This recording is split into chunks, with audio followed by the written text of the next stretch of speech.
चलिए बेटा ध्यान दीजिए, सभी लोग बातें बंद करेंगे और पूरा फोकस इधर रखेंगे। देखिए ऐसा है कि देखते देखते अपने 3 चैप्टर हो गए हैं, final accounts, bills of exchange और इशू ऑफ शेयर। 2 पे टेस्ट भी हो गई। इशू ऑफ शेयर पे अब हमको संडे को टेस्ट लेनी है, तो इस संडे इशू ऑफ शेयर पे टेस्ट है, तो आप लोग उसकी पढ़ाई शुरू कर देंगे। और आप लोगों को इधर उधर से थोड़ा आगे आगे लाने का पर्पस ये है कि किसी भी चैप्टर का पहला दिन उस चैप्टर का 90% कॉन्सेप्ट उसी दिन खत्म हो जाता। या आगे के लिए भी ध्यान रखिएगा कि आप किसी भी चैप्टर के पहले दिन एटलीस्ट अपसेंट ना रहो, और रहो तो रिक्वेस्ट करके लेक्चर अपलोड करवा के उसको देख लिया करो, क्योंकि जितना पहले दिन होगा वो 90% है और उसके बाद वो चैप्टर पकड़ में नहीं आता। इसलिए सभी लोग पूरा फुल फोकस रख के मेरी बातों पे ध्यान देंगे। बेटा एक बात आप समझिए कि जब भी आप अकाउंट का कोई चैप्टर करेंगे तो आपको अकाउंटिंग के जर्नल एंट्री के बेसिक रूल पता होने चाहिए। आप में से बहुत से बच्चे जिन्होंने सीधे 12th में क्लास ज्वाइन की है, मैं उनको बार बार बोलता हूं कि जीरो टू हीरो नाम का एक 17 लेक्चर का कोर्स है अपने ऐप पे। अगर आप वो ईमानदारी से देख लो तो आपका 11th का बेसिक क्लियर हो जाएगा। और आपको ये दिमाग में रखना है कि हर चैप्टर का बेस आपकी जर्नल एंट्री होती है। आप ये बोलेंगे कि सर मैं बिना जर्नल एंट्री के अकाउंटिंग कर लूँ, तो फिर आप अकाउंटिंग कभी जिंदगी में कर भी नहीं सकते, जिंदगी में कभी सीख भी नहीं सकते। इसलिए इस बात को दिमाग में लीजिए कि आप जब भी प्रॉब्लम सॉल्व करेंगे आपका आमना सामना किससे होने वाला है? जर्नल एंट्री से। इसलिए आपको जर्नल एंट्री आनी ही चाहिए। आप ये एक्सक्यूज नहीं दे सकते कि सर मैं जर्नल एंट्री भूल गया। जर्नल एंट्री कोई भूलने वाली चीज नहीं है, ये बनाने वाली चीज है। जर्नल एंट्री बनाई जाती है। आपको मैंने एक आधी एंट्री पूछी और आपने कहा कि सर मैं वो बहुत दिन से गैप हो गई, भूल गया, तो ये कोई एक्सक्यूज नहीं है ना, क्योंकि ये अकाउंट्स का बेस है। लाइक मैं आपको बोलूँ बेटा आप 12 साल से इंग्लिश पढ़ रहे सब्जेक्ट, तो आपको इंग्लिश आती क्या? बोले सर मैं एबीसीडी भूल गया। वैसे तो आती है मेरे को इंग्लिश। तो यही हाल अकाउंट्स के साथ आप कर रहे हैं कि आपको जर्नल एंट्री नहीं आती, मतलब आपको अकाउंट्स की एबीसीडी नहीं आती। तो इसलिए कृपा करके ध्यान दीजिए, स्पेशली लड़कियां लड़के जो बिल्कुल मदहोशी की हालत में रहते हैं, क्लास में सिर्फ शरीर से आते हैं, आत्मा कहीं और भटकती रहती है। तो ऐसी भटकती आत्माओं से निवेदन है कि अपना पूरा ध्यान इधर लगाए, ठीक है। और ये मिसकंसेप्शन है कि कॉमर्स में बिना पढ़े पास हो जाते, नहीं होते, आपको पढ़ना ही पड़ेगा। तो जो भी लोग ये सोचते कि पेपर वाले दिन सरस्वती माता ऐसा ऊपर से वरदान देंगी और हमारा पेपर अच्छा चला जाएगा, तो ऐसा कुछ होता नहीं है। मैं 25 साल से पढ़ा रहा हूँ, ऐसा कभी नहीं हुआ। जो अच्छे से पढ़ता उसको ही अच्छे मार्क मिलते। इसलिए पूरा फोकस रखो और जो भी बातें मैं बताऊँ उसको दिमाग में लो, कॉपी पे नहीं। कहाँ लेना है? दिमाग में लेना है। तो आपको 3 रूल सबसे पहले दिमाग में रखने हैं, और वो ये कि debit what comes in and credit what goes out. अगर आपके बिजनेस में कुछ आता है तो डेबिट करो, जाता है तो क्रेडिट करो। अगर आपके बिजनेस में कोई खर्चा होता है या कोई लॉस होता है तो इसको डेबिट करो, और कोई इनकम होती है या कोई गेन होता है तो इसको क्रेडिट करो। तीसरा रूल आपका पर्सन को लेके है, डेबिट टू द रिसीवर और क्रेडिट टू द गिवर। अगर कोई व्यक्ति आपसे कुछ ले रहा है तो उसको डेबिट करो, और अगर कोई व्यक्ति आपको कुछ दे रहा है तो उसको क्रेडिट करो। Debit to the receiver and credit to the giver.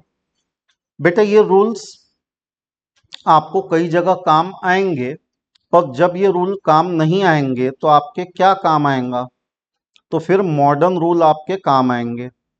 Modern rule में भी ये रूल बहुत ज़्यादा काम आएगा कि असेट अगर बढ़ती है तो डेबिट करो, और असेट अगर कम होती है तो क्रेडिट करो।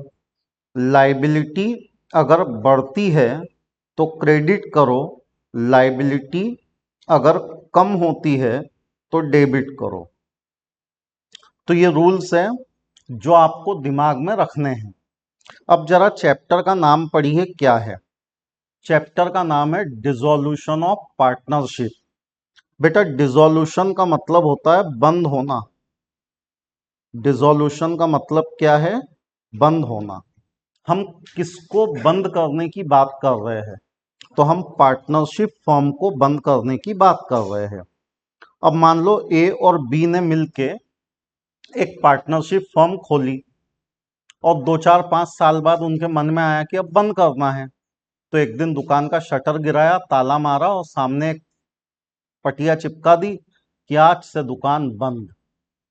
तो ऐसे उनके पटिया चिपका देने से दुकान बंद हो जाएंगी क्या? नहीं।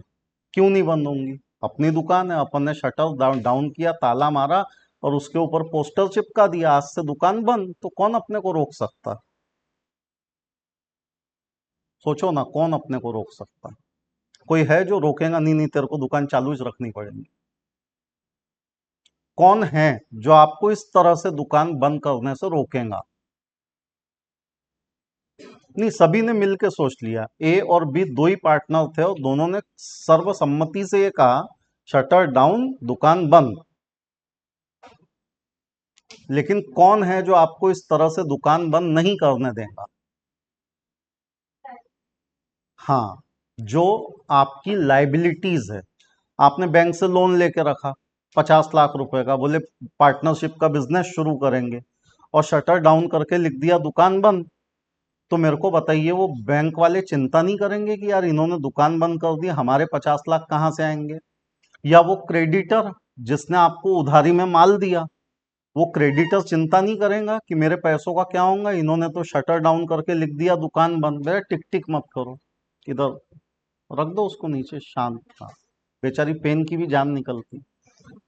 तो आपको ये ध्यान रखना है कि ऐसे दुकानदारी बंद नहीं होती। अगर ऐसे होती तो फिर बात ही क्या थी?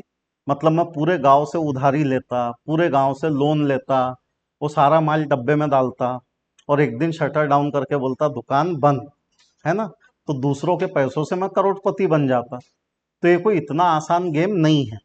अगर आपको अपना बिजनेस बंद करना है तो उसके लिए आपको बाकायदा प्रोसीजर फॉलो करनी पड़ेंगी।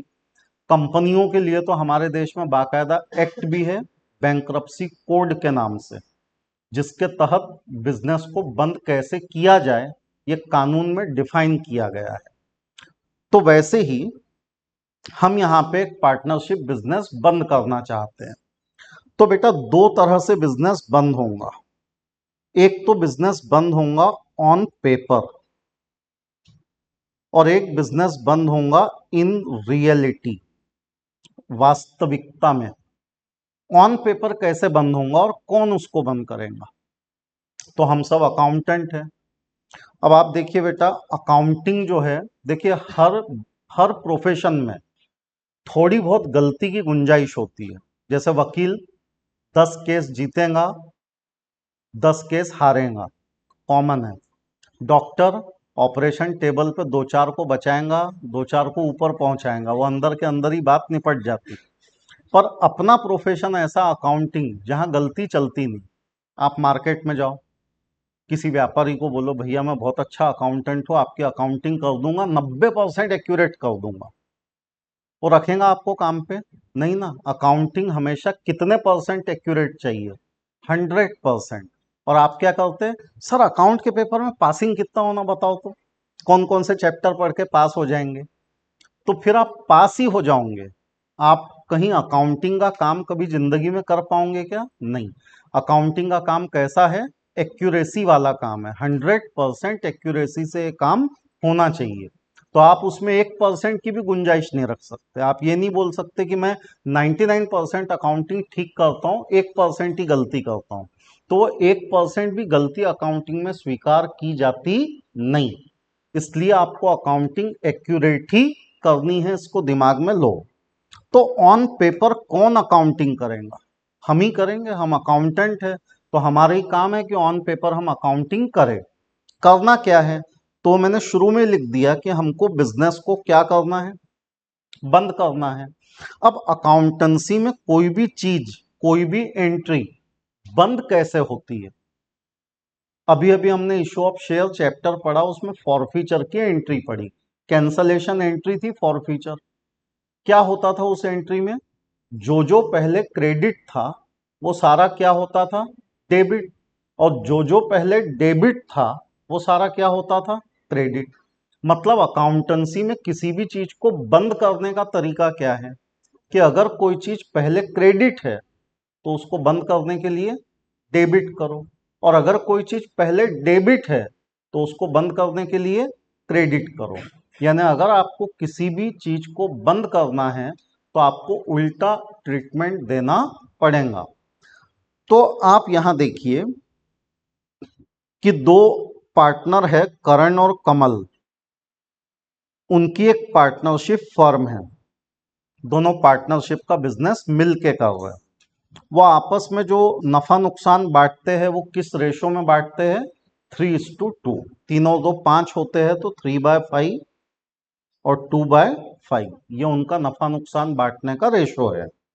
उन्होंने डिसाइड किया कि फर्म को डिसॉल्व करेंगे, और डिसॉल्व करने की डेट भी तय कर ली, बोले 31 मार्च 19 के दिन बिजनेस बंद करना है। और आपके सामने क्या रख दी? Balance sheet. जबकि पूरी अकाउंटिंग करने के बाद में दो चीजें बनती है, एक ट्रेडिंग पीएल अकाउंट और दूसरा बैलेंस शीट। उसने आपके सामने बैलेंस शीट रखी, ट्रेडिंग पीएल अकाउंट क्यों नहीं रखा? हाँ बोलिए, थोड़ा समझा के बताइए। ट्रेडिंग और पीएल अकाउंट को सामने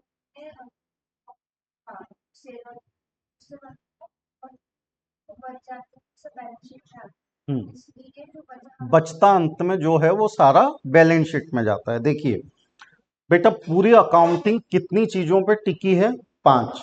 असेट, लाइबिलिटी जो आपके आंखों के सामने है, और 3 चीजें कौन सी? एक्सपेंस, इनकम और लॉस। एक्सपेंस, इनकम और लॉस ये खत्म हो जाते हैं। जैसे ही आपका साल एंड होगा वैसे ही एक्सपेंस, इनकम और लॉस क्या हो जाएंगे? खत्म हो जाएंगे। तो एक्सपेंस, इनकम, लॉस का नेचर कैसा है? तो बेटा ऐसा है कि खर्चा इस साल का है, उसका अगले साल कोई बेनिफिट नहीं है। मैंने इलेक्ट्रिसिटी बिल पे कर दिया तो अगले साल में उसका क्या करूंगा? कोई बेनिफिट तो मिलने वाला नहीं है।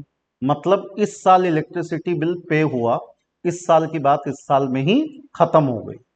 एग्जैक्टली ऐसे ही इनकम का है। आपने मेरे को फीस दी, मैंने आपको 12th का सिलेबस पढ़ा दिया, बात खत्म हो गई। उसका आगे कोई रेफरेंस रहेगा क्या? नहीं। लेकिन मैंने आपको पढ़ा दिया पर फीस लेना बाकी है, तो उसका आगे रेफरेंस रहेगा कि नहीं रहेगा? रहेगा। तो आगे के लिए रेफरेंस उन चीजों का बचता है जो बचेंगी, जो बचने वाली ही नहीं है वो तो खत्म हो जाएंगी। जैसे एक्सपेंस खत्म हो जाएंगे, इनकम खत्म हो जाएंगी, लॉसेस खत्म हो जाएंगे। कहाँ जाके खत्म हो जाएंगे? एक्सपेंस, इनकम, लॉस कहाँ जाके खत्म हो जाएंगे? प्रॉफिट एंड लॉस अकाउंट में जाके खत्म हो जाएंगे। सैलरी दी एम्प्लॉय को, पीएल के डेबिट पे लिख दी, काम खत्म। वेजेस दिया वर्कर को, ट्रेडिंग के डेबिट पे लिख दिया, काम खत्म। तो एक्चुअली आपका trading PL account closing account है, कि वहां जाके एक्सपेंस, इनकम, लॉस के अकाउंट क्या हो रहे हैं? बंद हो रहे हैं। तो ये चीजें तो बंद हो गई, तो आपके पास अंत में बचा क्या? असेट और लाइबिलिटी। इसलिए उस पार्टनरशिप फर्म के दोनों ओनर्स ने आपके आंखों के सामने क्या रखी? Balance sheet. बोले हमारे एक्सपेंस, इनकम, लॉस के अकाउंट तो हमने ही बंद कर दिए, अब हमारी क्या ओपन है? Balance sheet. और आप एक काम करो कि ये बैलेंस शीट को क्लोज करो। तो हम बैलेंस शीट को क्लोज कैसे करेंगे? तो हम बोलेंगे कि ये जो लाइबिलिटी है इसका कौन सा बैलेंस होता है? Credit balance. यानी लाइबिलिटी को बंद करने के लिए क्या करना है? डेबिट। असेट का कौन सा बैलेंस होता है? Debit balance. तो डेबिट को बंद करने के लिए क्या करना है? इसका मतलब जो अकाउंट ओरिजिनली क्रेडिट है उसको बंद करने के लिए डेबिट करेंगे, जो अकाउंट ओरिजिनली डेबिट है उसको बंद करने के लिए क्रेडिट करेंगे। मतलब आपको किसी भी अकाउंट को बंद करना है तो आपको उल्टा चलना है। डेबिट क्रेडिट को बंद करना है, डेबिट करो। डेबिट को बंद करना है, क्रेडिट करो। यानी मेरे को अगर स्टॉक अकाउंट बंद करना है तो मैं स्टॉक को क्या करूंगा, क्रेडिट करूंगा। मेरे को मशीन या प्लांट अकाउंट बंद करना है, मैं क्या करूंगा, क्रेडिट करूंगा। मेरे को क्रेडिटर अकाउंट बंद करना है तो मैं क्या करूंगा, डेबिट करूंगा। तो पहली बात तो आप ये समझिए कि डिसॉल्यूशन चैप्टर का पर्पस क्या है। आपको पार्टनरशिप फर्म के बंद होने की प्रोसेस समझाना। हम ये चैप्टर क्यों पढ़ रहे हैं, ताकि रियल लाइफ में जब हम अकाउंटिंग का काम करें और हमारे पास में कोई पार्टनरशिप फर्म का ओनर आए और हमसे कहे कि भैया मुझे अपना बिजनेस बंद करना है, तो हमको बिजनेस बंद करने के लिए कुछ एंट्रीज पास करनी पड़ेंगी। और उन एंट्रीज में सबसे पहले हमें क्या बंद करनी पड़ेंगी, बैलेंस शीट। और बैलेंस शीट हम कैसे बंद करेंगे, तो लाइबिलिटी का क्रेडिट बैलेंस होता है उसको डेबिट से बंद करेंगे। असेट का डेबिट बैलेंस होता है उसको क्रेडिट से बंद करेंगे। तो हम पहला काम जो करने वाले हैं वो क्या है, बैलेंस शीट बंद करना। तो एज एन अकाउंटेंट अपना काम है बैलेंस शीट बंद करो। बट ये तो बात हो गई ऑन पेपर, इससे तो कागज पे बिजनेस बंद होगा। अब बात आती है कि रियल में बिजनेस कैसे बंद होगा। तो जितने भी लोगों से मैंने उधारी लेके रखी है, मुझे उन सब लोगों की उधारी चुकानी पड़ेंगी। मतलब बैंक वालों को लोन रीपे करना पड़ेगा, मेरे जो क्रेडिटर हैं उनको उनके पैसे देने पड़ेंगे, कुछ एम्प्लॉय की सैलरी वगैरह बाकी होंगी तो मेरे को एम्प्लॉय को पेमेंट करना पड़ेगा। तो जब मैं ये सारे पेमेंट्स करूंगा तब जाके मैं अपनी लाइबिलिटी से मुक्त हो पाऊंगा। यानी रियलिटी में बिजनेस को अगर बंद करना है तो उसके लिए हमारे पास ऑप्शन क्या है। तो अगर हमको रियलिटी में बिजनेस को बंद करना है तो ऑप्शन ये है कि लाइबिलिटी पे करो। पर लाइबिलिटी पे करने को क्या लगेगा, पैसा। पैसा आएगा कहाँ से, तो उसके लिए आपको ये सारी असेट बेचना पड़ेगा। क्योंकि बिजनेस में तो कैश सिर्फ कितनी है, 5,000, और इधर में लाइबिलिटी तो बहुत ज़्यादा है उसके मुकाबले। तो अगर आपको अपनी लाइबिलिटी पे करनी है तो आपको क्या बेचनी पड़ेंगी, असेट। तो रियलिटी में बिजनेस कैसे बंद होगा, असेट को बेचो, लाइबिलिटी को पे करो। तो आपको ये प्रॉब्लम दो तरीके से देखना है। पहला, ऑन पेपर बिजनेस को बंद करो, और दूसरा, रियलिटी में बिजनेस को बंद करो। रियलिटी में बंद करने के लिए असेट को बेचो और उससे जमा हुए पैसे से अपनी लाइबिलिटी पे ऑफ कर दो। तब हम कहेंगे कि डिसॉल्यूशन की प्रोसेस कंप्लीट हुई। तो इस प्रोसेस को कंप्लीट करने के लिए आपको जर्नल और लेजर दोनों बनाने हैं। तो इसके लिए आप तकरीबन एक 1.5 पेज का जर्नल का फॉर्मेट बना लो।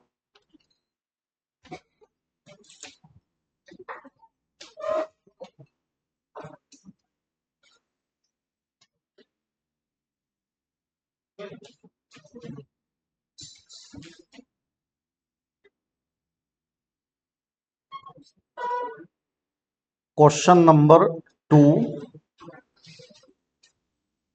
इन the books of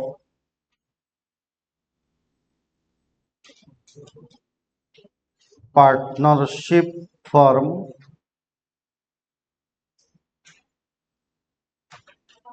in the books of partnership firm journal entries.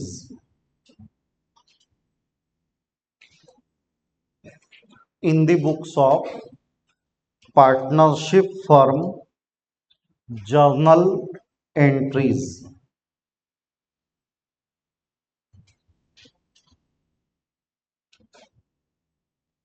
बेटा आपका रजिस्टर अगर बड़ा है तो 1 पेज, छोटा है तो 1.5 पेज। इतना फॉर्मेट बनाइए।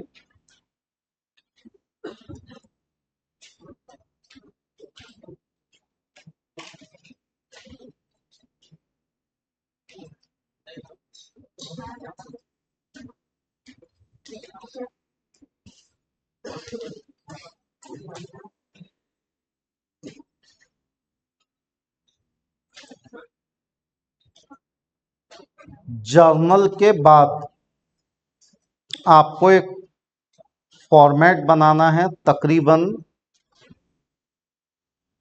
10-12 लाइन का।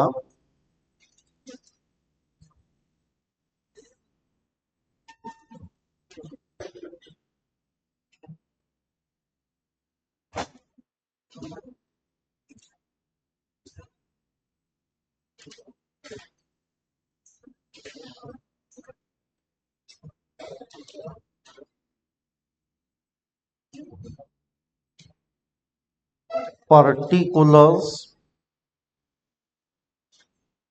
Rupees, particulars, rupees, debit, credit, और इस अकाउंट को आपको नाम देना है रियलाइजेशन अकाउंट। तकरीबन 10-12 लाइन का अकाउंट बनाइए, रियलाइजेशन अकाउंट।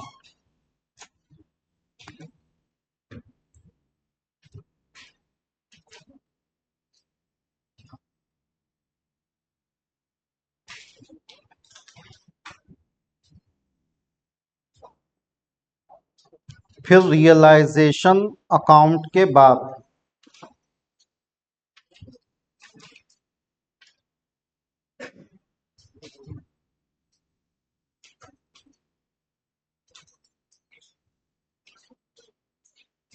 एक फॉर्मेट बनाइए,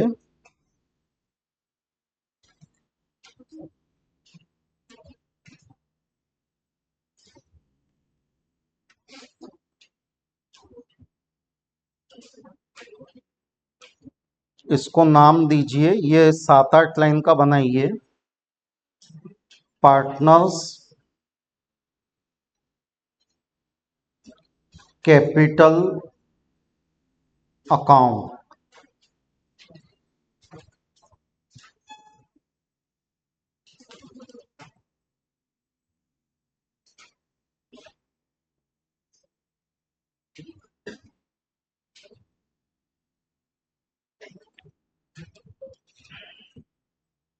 इसमें पार्टनर के नाम लिखिए करण और कमल।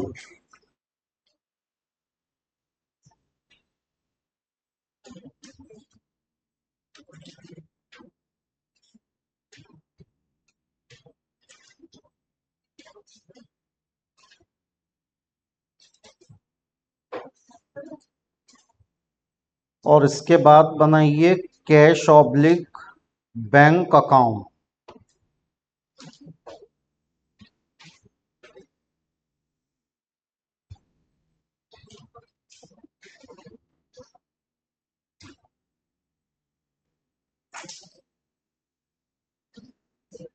ये भी 7-8 लाइन का अकाउंट बनाइए,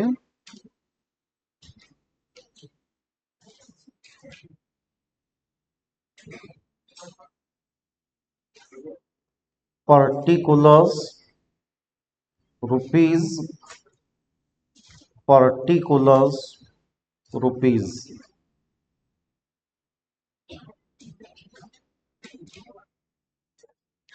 तो आपको जर्नल का फुल पेज फॉर्मेट बनाना है, उसके बाद आपको रियलाइजेशन अकाउंट बनाना है, फिर आपको कैपिटल अकाउंट और कैश बैंक अकाउंट प्रिपेयर करना है।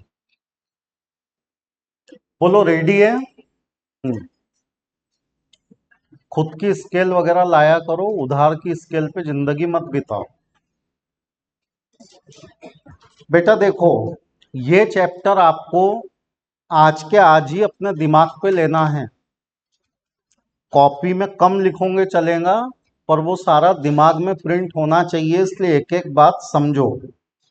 बिल्कुल ध्यान भटकने मत दो, बातें मत करो, फुल कंसंट्रेशन इधर रखो। बेटा देखिए, चैप्टर का बैकग्राउंड आपके दिमाग में बैठा होगा क्या है कि एक पार्टनरशिप फर्म है जो अपना बिजनेस बंद करना चाहती है, और हम अकाउंटेंट है तो वो हमारे पास आई और बोल रही है कि भैया मेरा बिजनेस बंद करो। तो हमने उन लोगों से क्या मांग ली? Balance sheet. और हमने कहा कि पहले तो हम आपके बिजनेस को ऑन पेपर बंद करेंगे। ऑन पेपर बंद करने के लिए किसको बंद करेंगे? बैलेंस शीट को बंद करेंगे। तो हमने यहाँ पे देखा कि हमारे पास क्रेडिटर है। क्या है? क्रेडिटर। क्रेडिटर वो व्यक्ति होता है जो हमको उधारी में माल देता है। मतलब इस व्यक्ति से आप उधार माल लेके बैठे हैं तो आपको इस व्यक्ति का उधारी का पैसा देना है। तो सन्ड्री क्रेडिटर अपनी क्या है? लाइबिलिटी। लाइबिलिटी का कौन सा बैलेंस होता है? क्रेडिट। बंद करने के लिए क्या करेंगे? डेबिट। मतलब मैं कौन सा अकाउंट डेबिट कर दूंगा? तो मैं सन्ड्री क्रेडिटर का अकाउंट डेबिट कर दूंगा। तो यहां पे आप लिखेंगे first entry sundry creditor account debit. Sundry creditor account debit. बेटा क्रेडिटर वो व्यक्ति है जिससे मैंने उधारी ली है। अगर ऐसे ही डेबिट लिख देने से इनका अकाउंट बंद हो जाता तो मैं पूरी दुनिया से उधारी ले लेता और अपने कागज पे लिख देता तेरा अकाउंट डेबिट। तो बात ही क्या थी? अब अगर आपने इसको डेबिट किया यानी इसका अकाउंट बंद किया तो आपको इसको क्या देने पड़ेंगे? पैसे देने पड़ेंगे, और पैसे तो है ही नहीं अपने पास, क्योंकि इसको देना है अपने को 22,900, और अपने पास में पैसा अवेलेबल है कितना? सिर्फ 5। तो अपने पास इसको देने को पैसे नहीं है। लेकिन हमारे पास में असेट तो है जिनको आगे जाके धीरे धीरे बेचा जा सकता है। तो जब असेट बेचेंगे तो पैसा आएगा, और जब पैसा आएगा तो हम इनको पैसा दे देंगे।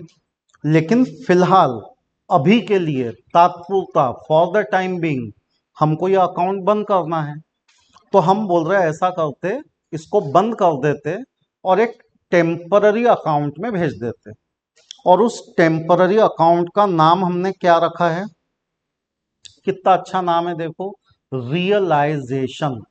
रियलाइजेशन मतलब कि भाई मेरा क्रेडिटर है, उसे मुझे पैसा देना है, तो मैं इस अकाउंट में उसको पहुंचा रहा हूं रियलाइजेशन के लिए कि भैया तू मेरी लाइबिलिटी है, पैसा आएगा मैं तेरे को दे दूंगा, मैं भूला नहीं हूं। पर मेरे को मेरी बैलेंस शीट और मेरी बुक्स बंद करनी है, तो मेरे को वो काम निपटाने दो। मैं बुक्स बंद कर देता हूं, और जिनका भी पेमेंट लेना देना बाकी है उनको थोड़े समय के लिए कहाँ ले जाके रख देता हूं? रियलाइजेशन अकाउंट में ले जाके रख देता हूं। ये ऐसा ही है, अपने को अपनी पुरानी टू व्हीलर बेचनी है, एकदम से कस्टमर मिलता क्या? नहीं। तो अपन क्या करते? अपन वो पुरानी टू व्हीलर एक आधे सेकंड हैंड डीलर के दुकान पे ले जाके रख देते कि भैया तेरे यहाँ बहुत लोग आते रहते टू व्हीलर खरीदने सेकंड हैंड, तो मेरी वहां रखी रहेंगी, तो लोगों को तू दिखाना, जिस दिन बिक जाएंगी उस दिन मेरे को पैसे दे देना। तो आपकी टू व्हीलर बिकी नहीं, आपने डीलर के यहाँ ले जाके रख दी। वैसे मेरे क्रेडिटर का पेमेंट हुआ नहीं, मैंने क्रेडिटर को कहाँ ले जाके रख दिया? रियलाइजेशन। भैया तू वेट कर, मैं जल्दी जल्दी असेट बेच के पैसा अरेंज करता हूँ और पैसा आते ही तेरे को देता हूँ। तो मैं अपने क्रेडिटर को कहाँ ले जाके रख दे रहा हूँ थोड़ी देर के लिए? रियलाइजेशन। तो यहाँ पे जो अकाउंट आप क्रेडिट करेंगे उसका नाम क्या रहेगा? रियलाइजेशन अकाउंट, जो कि एक टेम्पररी अकाउंट है, पार्किंग लॉट है समझ लो, जहां थोड़ी देर के लिए हमने क्रेडिटर को ले जाके रख दिया, बोला तू वेट कर, पैसा आते ही तेरे को दे देंगे। तो creditor account debit to realisation account. 22,900 being creditors transferred to realization account. Being creditor transferred to realisation account. तो बेटा हमने क्रेडिटर को कहां ट्रांसफर कर दिया है? रियलाइजेशन में। तो इसका इफेक्ट दिखाइए रियलाइजेशन अकाउंट के क्रेडिट पे। यहां क्रेडिट पे बाय सन्ड्री क्रेडिटर 22,900। बेटा इस प्रॉब्लम में एक लाइबिलिटी थी। अगर दो होती, बैंक का लोन भी होता, तो मैं कंबाइन एंट्री कर देता। मैं कहता sundry creditor debit loan account debit to realisation. तीन लाइबिलिटी होती, सन्ड्री क्रेडिटर भी होता, बैंक का लोन भी होता और आउटस्टैंडिंग सैलरी भी होती। तो मैं एंट्री कर देता creditor debit loan debit outstanding salary debit और realisation account credit. In short जिन बाहर वालों को आपको पैसा देना है, आप उन सबको थोड़ी देर के लिए कहां भेज दो? रियलाइजेशन, ताकि कम से कम आपका ऑन पेपर वाला काम तो पूरा हो कि भाई ऑन पेपर तो बिजनेस बंद हो जाए, तो रियलिटी में तो बाद में करते बैठेंगे। बोलो कितने लोगों को ये फर्स्ट एंट्री समझ में आई? ठीक, आगे बढ़े। अब दिया है रिजर्व फंड। ये और कितने नाम से आपको दिया जा सकता है? तो बेटा इसी को आप जनरल रिजर्व कह सकते हो, इसी को आप पी एंड एल अकाउंट कह सकते हो, इसी को आप रिटेन्ड अर्निंग कह सकते हो,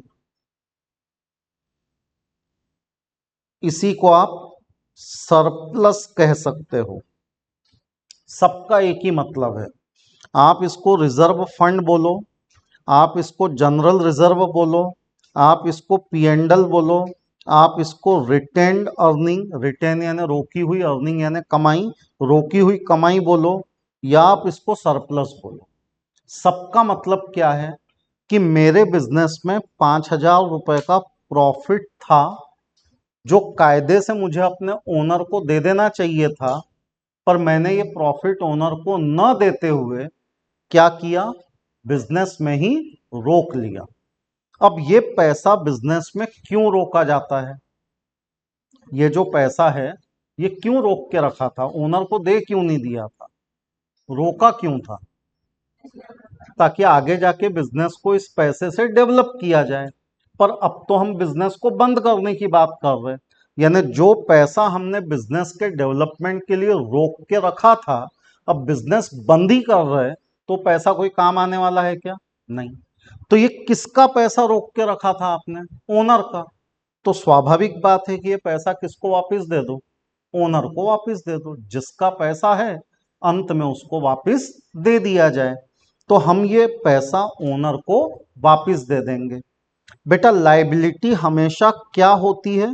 क्रेडिट। बंद करने के लिए क्या करेंगे? डेबिट। मतलब रिजर्व फंड अकाउंट को आप क्या करेंगे? डेबिट। तो लिखिए reserve fund account debit 5,000, reserve fund account debit 5,000। और ये रिजर्व का पैसा कहाँ किसको देना है? तो जिसका था उसको। किसका था? ओनर का। तो ओनर को दे दो। कितने ओनर है हमारे बिजनेस में? दो। एक का नाम करण, एक का नाम कमल। तो to Karan's capital account to Karan's capital account to Kamal's capital account.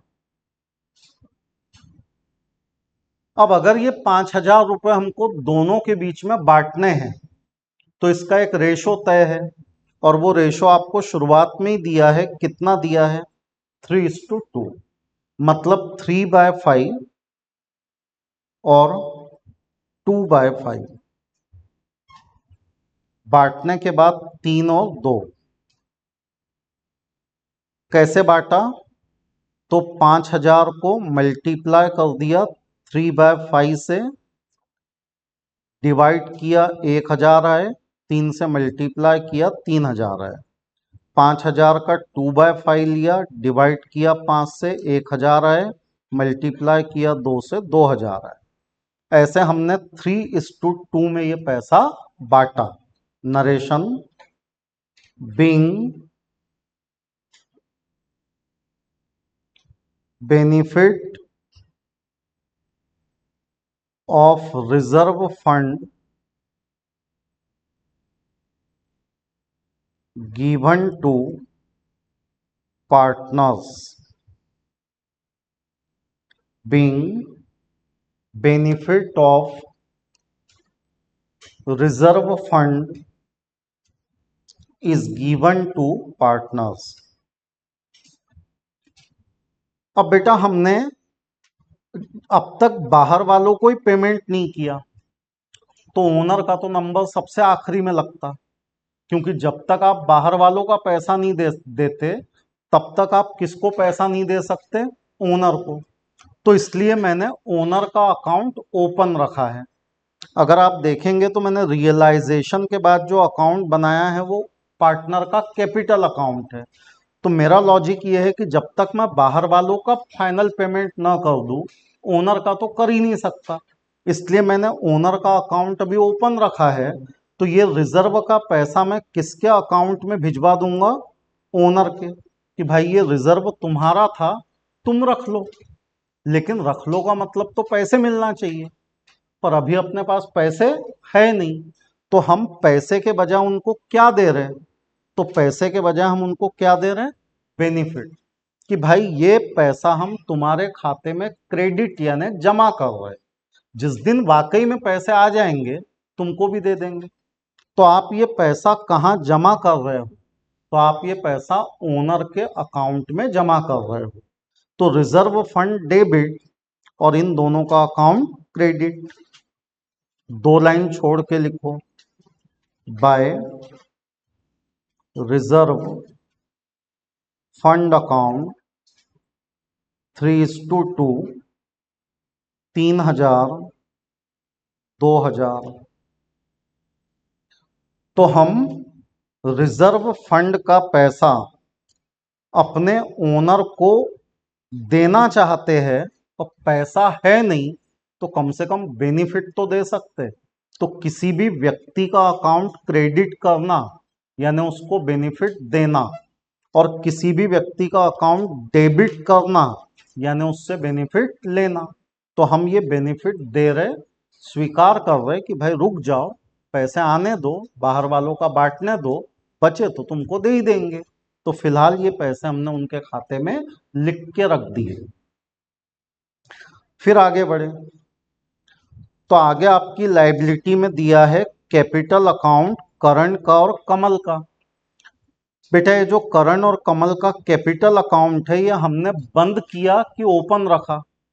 Open रखा, तो बैलेंस उनके अकाउंट में पहुंचा दो। लायबिलिटी का कौन सा बैलेंस होता है? Credit balance. तो कहां पहुंचा देना है? क्रेडिट पे। तो 40 और 30 यहां क्रेडिट पे पहुंचा दो, बाय बैलेंस ब्रॉट डाउन 40 और 30। बेटा आपने किसी भी व्यक्ति के क्रेडिट पे कुछ लिखा, यानी आप उससे कह रहे हो कि भाई मैं तेरे को पैसे दूंगा। आपने करंट के क्रेडिट पे लिखा 40, मतलब आप बोल रहे कि रुक जा, तेरे को 40 मिलेंगे। आप करंट के क्रेडिट पे लिख रहे 3, मतलब आप उसको बोल रहे रुक जा, तेरे को ये 3,000 मिलेंगे। क्योंकि क्रेडिट किसी व्यक्ति को करना मतलब उसके टुवर्ड्स अपनी लाइबिलिटी को स्वीकार करना। तो हम अपनी लाइबिलिटी को स्वीकार कर रहे हैं कि हमको इन लोगों को ये पैसा देना है, लेकिन कब? बाहर वालों को बांटने के बाद। अब इस प्रोसेस के लिए वाकई में पैसा चाहिए। पैसा चाहिए तो उसके लिए आपको ये असेट बेचनी पड़ेंगी। पर ऐसा नहीं है ना कि मन चाहा और असेट बिक गई। असेट बिकने में बहुत टाइम लगता। लाइक मेरे को ये बिल्डिंग बेचना है, तो मैंने आज बोला बेचना है और कल बिक जाए, ऐसा होता क्या? नहीं, सालों इंतजार करना पड़ता है एक प्रॉपर्टी बेचने के लिए। तो इसका मतलब ये कोई इतने आसानी से बिकने वाली नहीं है, लंबी प्रोसेस है, धीरे धीरे बिकेंगी। लेकिन हमको तो ऑन पेपर अकाउंट बंद करना है। तो हम फिलहाल ये जितनी भी असेट देख रहे हैं, जब आएगा पैसा तब आएगा, पर अभी के लिए ऑन पेपर तो बंद करो इसको। तो ये डेबिट है, तो इन सबको बंद करने के लिए क्या कर दो? क्रेडिट। अब इन सबको क्रेडिट करोगे तो कुछ तो डेबिट करना पड़ेगा। तो क्या डेबिट करते बोलो? रियलाइजेशन। वो अपना पार्किंग लॉट है, जब तक असेट बिकती नहीं वहां ले जाके रख दो। तो आपकी एंट्री बनी realisation account debit. Realisation account debit to stock 24,300। To stock 24,300। To plant 24। To plant 24। To lease 10,000। To lease 10,000। To furniture 5,000।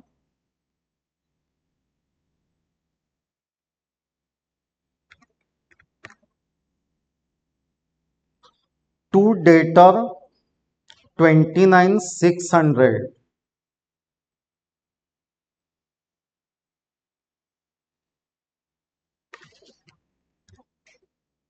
कुल मिला के 92,900।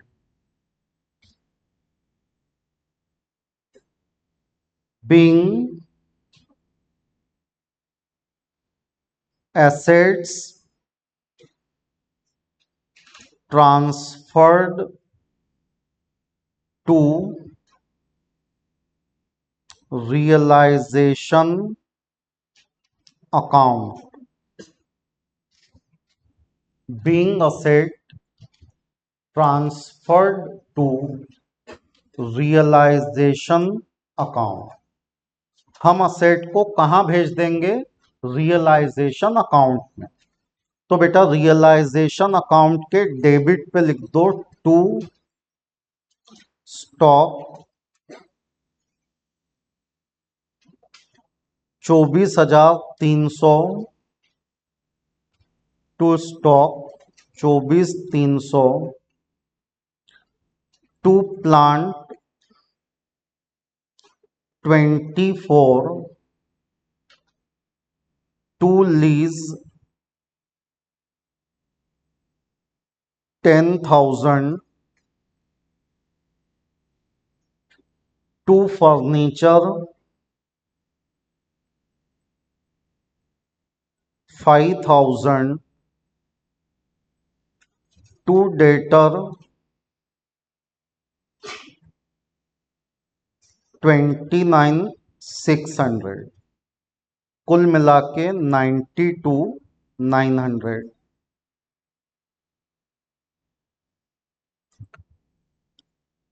बोलिए बेटा यहां तक की बातें कितने लोगों के समझ में आई? ठीक। अब जो है हमारे पास में कैश बची है 5,000 और हमने जब तक कैश का सेटलमेंट नहीं होता कैश अकाउंट को ओपन रखना है, क्योंकि अभी असेट बेच के पैसा आएगा, फिर पैसा आएगा तो हम लाइबिलिटी को पैसा पे करेंगे। तो अभी हमको पैसे के 2-4 ट्रांजैक्शन करने हैं, तो हमने कैश एट बैंक यानी कैश बैंक अकाउंट इसको अभी बंद नहीं किया, ओपन रखा। असेट का होता है डेबिट बैलेंस, तो डेबिट पे लिखो टू बैलेंस ब्रॉट डाउन। हमारे पास 5,000 रुपए कैश है, हिसाब अभी होने का है।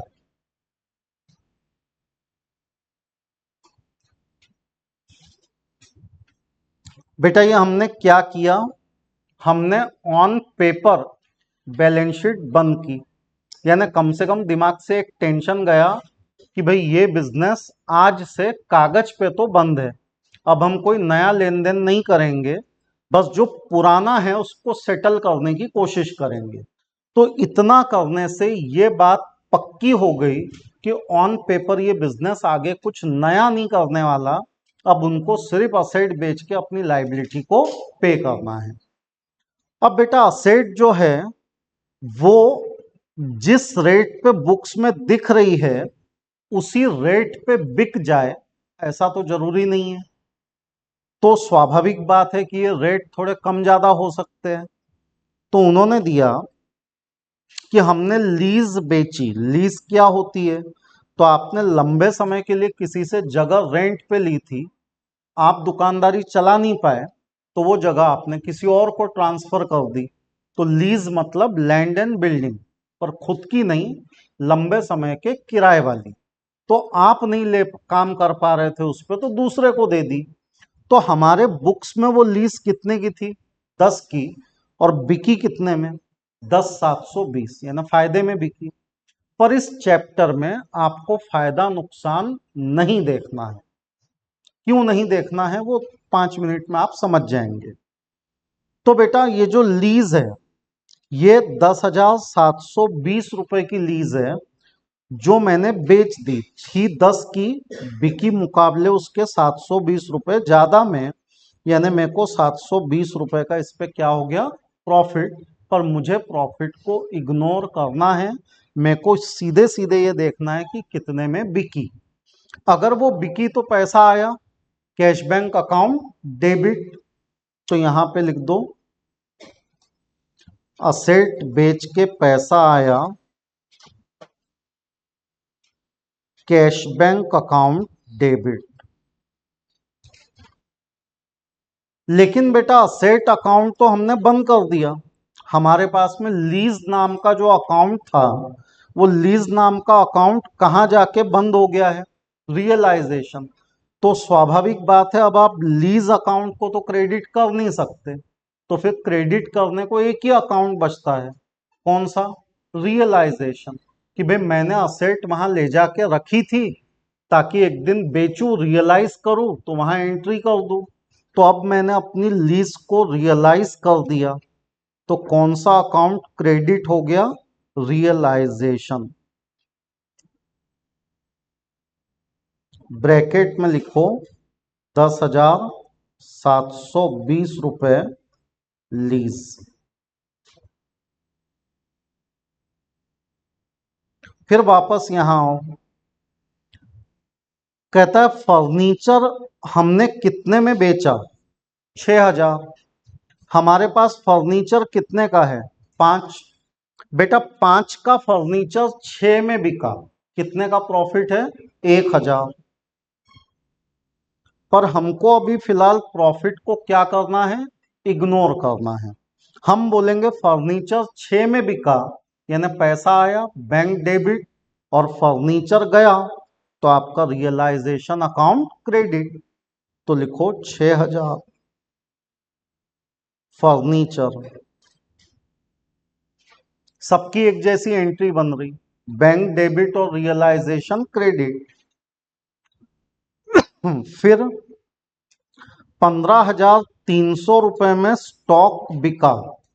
बेटा आपका स्टॉक कितने का था, 24,300, बिका कितने में, 15,300, 24,300 की चीज 15,300 में बिकी, मतलब कितने रुपए का लॉस हो गया? 9। लेकिन अभी आप प्रॉफिट लॉस के बारे में सोचो मत, आप ये देखो कितना पैसा आ रहा है। तो कितना आ रहा है? 15,300। तो स्टॉक बेच के 15,300 आए बैंक डेबिट, और स्टॉक अकाउंट तो बंद हो चुका है। तो कौन सा अकाउंट क्रेडिट? रियलाइजेशन। तो हम यहां 15,300 का स्टॉक बेचेंगे।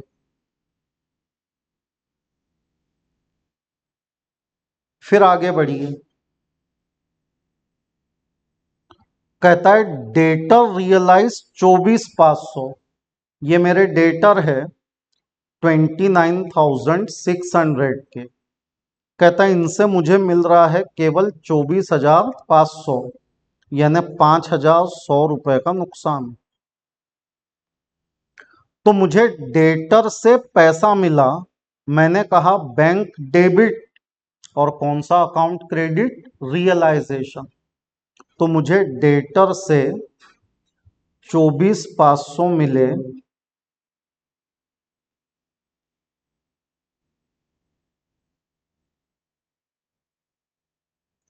फिर यहां आइए, तो आपकी कौन कौन सी असेट इसमें से बिक चुकी है वो देख लीजिए। तो हमारा स्टॉक जो है वो बिक गया है, उसके बाद हमारा फर्नीचर जो है वो भी बिक गया, लीज को भी हमने बेच दिया, डेटर से भी पैसे आ गए, बचा है प्लांट। तो बेटा प्लांट से 24,200 आए, जबकि प्लांट ओरिजिनली 24 का है, यानी कितने रुपए का प्रॉफिट हो गया आपको? 200 रुपए। तो प्लांट को हमने बेचा 24,200 में, पैसा मिला बैंक डेबिट, कमाई हो गई रियलाइजेशन क्रेडिट। टोटल लगा लेंगे, 10,720, 6,000, 15,300, 24,500, 24,200, 80,720। Narration, being assets realized, being assets realised. Asset बेच के अपने को पैसा मिला, बीइंग असेट रियलाइज्ड। इफेक्ट दिखाइए, रियलाइजेशन अकाउंट के क्रेडिट पे बाय बैंक अंडरलाइन करके लिखिए, लीज बेची 10,720 में, फर्नीचर बेचा 6,000 में, स्टॉक बेचा 15,300 में, डेटर बेचे 24,500 में, और प्लांट बेचा 24,200 में। कुल मिला के 80,720। बेटा हमने बैंक अकाउंट ओपन रखा है, इसी दिन के लिए ओपन रखा था कि जब पैसे आएंगे तो वहां जमा करेंगे। तो ये 80,720 का दूसरा इफेक्ट कहाँ जाना चाहिए? बैंक के डेबिट पे, टू रियलाइजेशन।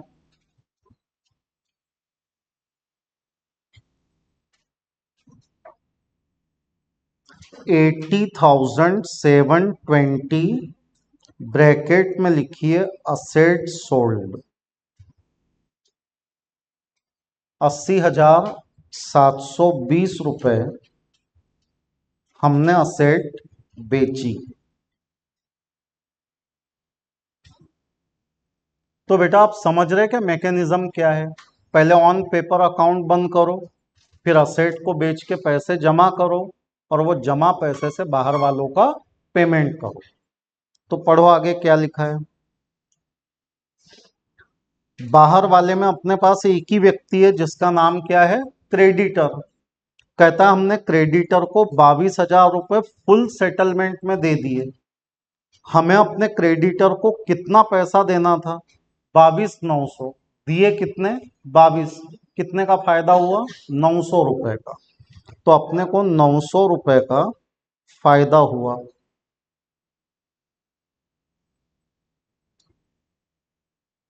फायदा नुकसान अभी दिमाग में लो ही मत। अभी आप ये देखो किस अमाउंट से सेटलमेंट हुआ। तो ये सेटलमेंट कितने रुपए से हुआ? 22,000। किसको पेमेंट किया? क्रेडिटर को, जिसका अकाउंट आप ऑलरेडी बंद कर चुके हैं। लेकिन क्रेडिटर को पेमेंट किया मतलब आपके पैसे खर्च हुए। अगर पैसा खर्च हुआ तो कौन से अकाउंट में उसको डेबिट कर दो? रियलाइजेशन। क्योंकि क्रेडिटर यहां पे है तो आप यहां पे रियलाइजेशन अकाउंट क्रेडिटर के नाम से डेबिट कर दो। तो रियलाइजेशन डेबिट, और पैसा गया बैंक क्रेडिट।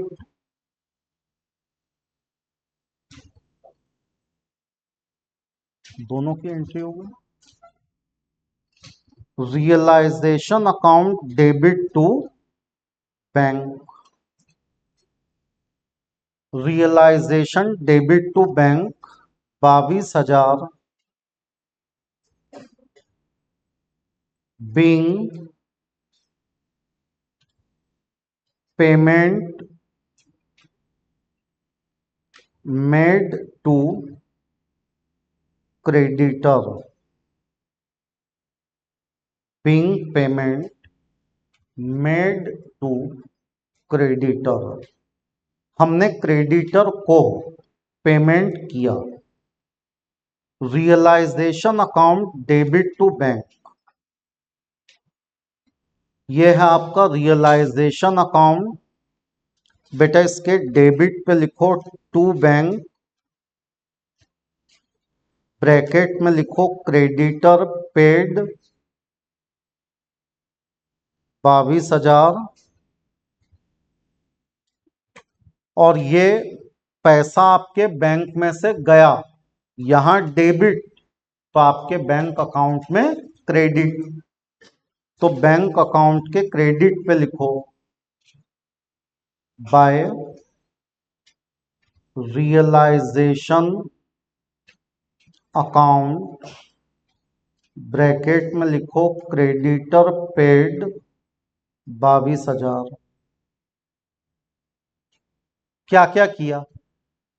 बैलेंस शीट बंद की, असेट को बेचा, असेट बेच के पैसे आए, उस पैसे से हमने अपनी लायबिलिटी को पे किया। इतना काम हमने कर लिया। लेकिन बेटा ये काम हम खुद करेंगे कि किसी प्रोफेशनल व्यक्ति से करवाएंगे? जो कोई चार्टर्ड अकाउंटेंट हो सकता है, कोई वकील हो सकता है, कोई इंसॉल्वेंसी या बैंक्रप्सी एक्सपर्ट हो सकता है। तो उस व्यक्ति से, ये खुद नहीं होता ये काम, इसके लिए कोर्ट कचहरी से परमिशन लानी पड़ती। तो ये काम किसी लॉयर का या चार्टर्ड अकाउंटेंट का या किसी कंपनी सेक्रेटरी टाइप व्यक्ति का है। तो ये हम बिजनेसमैन खुद नहीं कर पाएंगे, ये करवाना पड़ेगा। तो जिससे करवाएंगे उसको थोड़े फीस वीस के पैसे भी देने पड़ेंगे। तो वही बात यहाँ पे दी है कि एक्सपेंसेस ऑन रियलाइजेशन कितने लग गए? 1,000। कि हमको इस पूरी प्रक्रिया को अंजाम देने में 1,000 रुपए का खर्चा आया। अब हमारे पास अकाउंट तो एक ही है, रियलाइजेशन। सारे अकाउंट तो हम बंद कर चुके हैं, और डिसोल्यूशन का मतलब ही है बिजनेस को बंद करना। तो सारे अकाउंट बंद हो गए, अब बचा अकेला क्या है? रियलाइजेशन। तो हम बोलेंगे ठीक है, 1,000 का खर्चा हुआ, रियलाइजेशन डेबिट, पैसा गया बैंक अकाउंट क्रेडिट। तो यहां पे लिखो realisation account debit to bank being dissolution expenses paid, being dissolution expenses paid।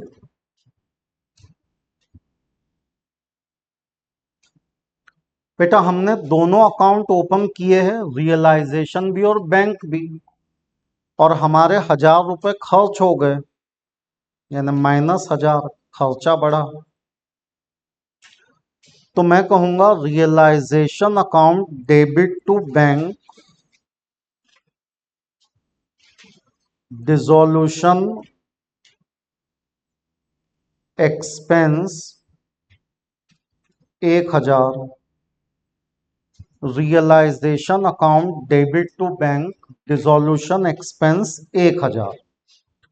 तो बेटा यहाँ पे जब हम एक्सपेंस को डेबिट कर रहे हैं तो लॉजिक लग रहा है डेबिट ऑल एक्सपेंस, जबकि बाकी जगह पे हमने क्या किया, सिंपली असेट बेचा, इनकम हुई, क्रेडिट ऑल इनकम, लाइबिलिटी पे कर दी, खर्चा है, डेबिट ऑल एक्सपेंस। तो देखा जाए तो रूल वही लग रहा है, debit all expense, credit all income.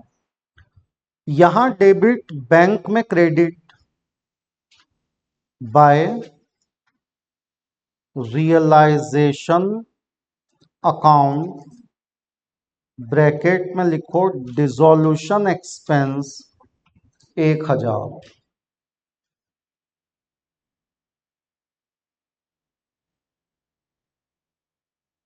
क्या क्या किया बेटा, बैलेंस शीट को बंद किया ऑन पेपर, सारी असेट बेची, असेट बेच के पैसे जमा किए, और वो जमा पैसे से हमने अपने बाहर वाले लोगों का पेमेंट कर दिया। अब कौन बचा है जिसका पेमेंट करना है, ओनर। तो अब हम जो भी पैसे बचेंगे उससे किसको पेमेंट कर देंगे, ओनर को, क्योंकि अल्टीमेटली बिजनेस में लगाया हुआ पैसा किसका था, ओनर का। तो ओनर का पैसा हम ओनर को दे देंगे।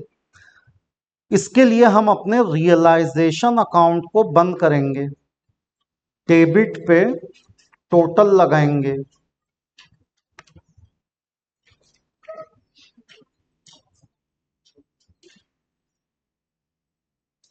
1,15,900, 1,15,900,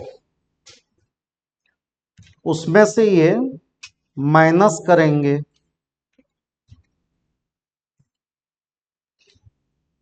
दो फिगर है 22,900 और 80,720, माइनस किया तो बचे 12,280, 12,280 लिखे। अब थोड़ा इधर ध्यान दो बेटा, मैंने ये सब जो फिगर्स लिखे थे किस चीज के थे, फायदा नुकसान वाले फिगर थे। तो जो प्लस से इंडिकेट हो रहे हैं वो फायदे वाले हैं, 720, 1,000, 200, 900, फायदा है 2,820 प्लस। नुकसान के फिगर देखिए, नुकसान का फिगर है 9,000, 5,100 और 1,000, 15,100 माइनस, प्लस और माइनस आपस में सेटल कर दो, 15,100 में से 2,820 गए, बचे 12,280 माइनस, और अपना आंसर जो आया वो भी कितना आया, 12,280। मतलब क्या हो रहा है, प्रॉफिट लॉस अपने आप सेटल हो रहा है। कैसे, तो आपने यहां पे लिखा स्टॉक 24,300 और आपने यहां पे लिखा स्टॉक 15,300, तो अपने आप ही 9,000 का इफेक्ट आ गया। आपने यहां लिखा प्लांट 24,000, यहां आपने लिखा प्लांट 24,200, अपने आप ही कितने का इफेक्ट आ गया, 200 का। तो ये प्रॉफिट लॉस ऑटोमेटिकली एडजस्ट होता है करके इस चैप्टर में आपको प्रॉफिट लॉस अलग से लिखने की कोई आवश्यकता नहीं है।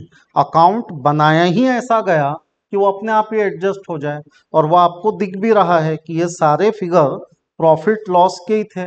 मैंने प्रॉफिट प्रॉफिट जोड़ दिया, लॉस लॉस जोड़ दिया, नेट निकाला, कितना आया, 12,280, और ये 12,280 इस अकाउंट का नतीजा भी है। तो ये प्रॉफिट है कि लॉस है, लॉस। तो हम बोलेंगे this is loss on realisation, loss on realisation.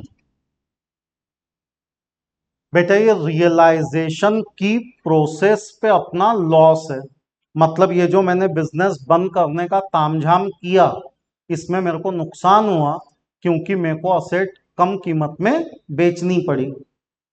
बेटा अल्टीमेटली नुकसान का बर्डन कौन बियर करेगा? तो पार्टनर बियर करेंगे, करण और कमल। रेशो है 3/5 2/5। निकालने का तरीका है 12,280 इंटू 3/5। 12,280 को 5 से डिवाइड कर दो तो ये आते हैं 2,456, और 2,456 को 3 से मल्टीप्लाई कर दो तो आते हैं 7,368। ऐसे 2,456 को 2 से मल्टीप्लाई कर दो तो आते हैं 4,912। बेटा ये जो प्लस माइनस डिवीजन मल्टीप्लिकेशन है इसकी एक्स्ट्रा क्लासेस ली जाती है फ्री में। तो अगर किसी को प्लस माइनस डिवीजन मल्टीप्लिकेशन नहीं आता तो बताइए, उनके एक्स्ट्रा क्लास लेके उनको सिखाएंगे कि कैसे प्लस करना, माइनस करना, डिवाइड करना। ठीक है, क्या किया हमने? 12,280 को 3/5 किया, 3/5। 5 से डिवाइड किया तो 2,456 आए, और इसको 3 से मल्टीप्लाई किया। ठीक है, जिनको नहीं समझता वो अकेले में मिलो, मैं अकेले में और भी अच्छा पढ़ाता। तो ये जो लॉस है बेटा, ये लॉस का बर्डन कौन बियर करेगा? तो लॉस का बर्डन अपने पार्टनर बियर करेंगे, करण और कमल। तो ये जो यहाँ क्रेडिट है करण और कमल के डेबिट पे लिखो।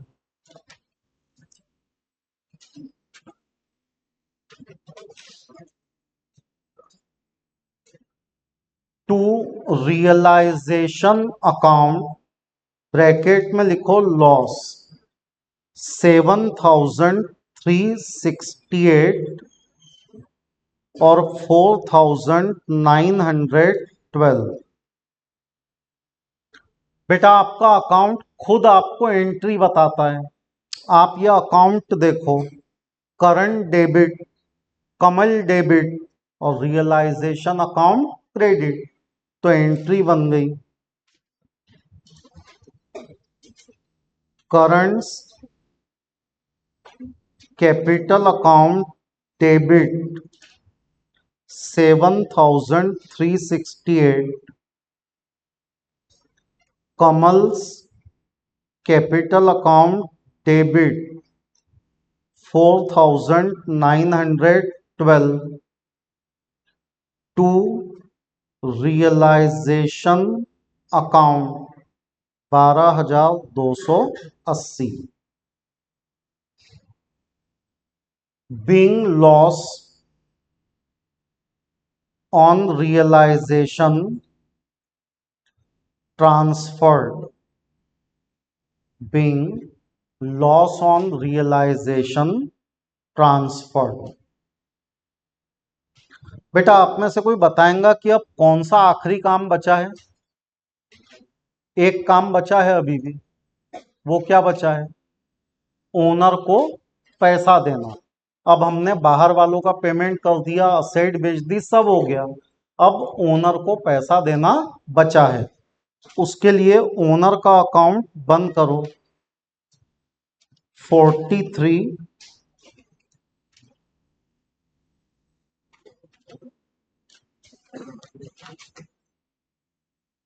43 में से माइनस करो 7,368, बचे 35,632। यहाँ पे ओनर का अकाउंट बंद करो। 32 में से माइनस कर दो 4,912, 27,088। इसको लिखो बैलेंसिंग फिगर। ये बेटा बचा हुआ पैसा है, और अल्टीमेटली बिजनेस में जो पैसे बचेंगे उस पर अधिकार अपने ओनर का होगा। तो ओनर का अकाउंट डेबिट टू बैंक, यहां डेबिट तो बैंक में क्रेडिट, बैंक के क्रेडिट पे लिख दो by Karan's capital account 35,632 by Kamal's capital account 27,088 by Karan by Kamal. बेटा अकाउंट खुद आपको एंट्री बताता है, debit to the receiver, credit to the giver, Karan debit, Kamal debit, bank credit, they both are the receiver and bank is the giver. तो आपकी last entry बनी currents capital account debit 35,632 Kamal's capital account debit to the receiver 27,088 to bank account 62,720 being balance amount paid to partners, being balance amount paid to partners, हमने बचे हुए पैसे अपने partner को दे दिए। बेटा बचा हुआ पैसा पार्टनर को दे दिया मतलब अब बैंक में कुछ बचेगा ही नहीं, क्योंकि बचा जो था वो पार्टनर को दे दिया, हिसाब खत्म हो गया, तो बैंक अकाउंट टैली हो जाना चाहिए। इसकी टोटल लगा लो,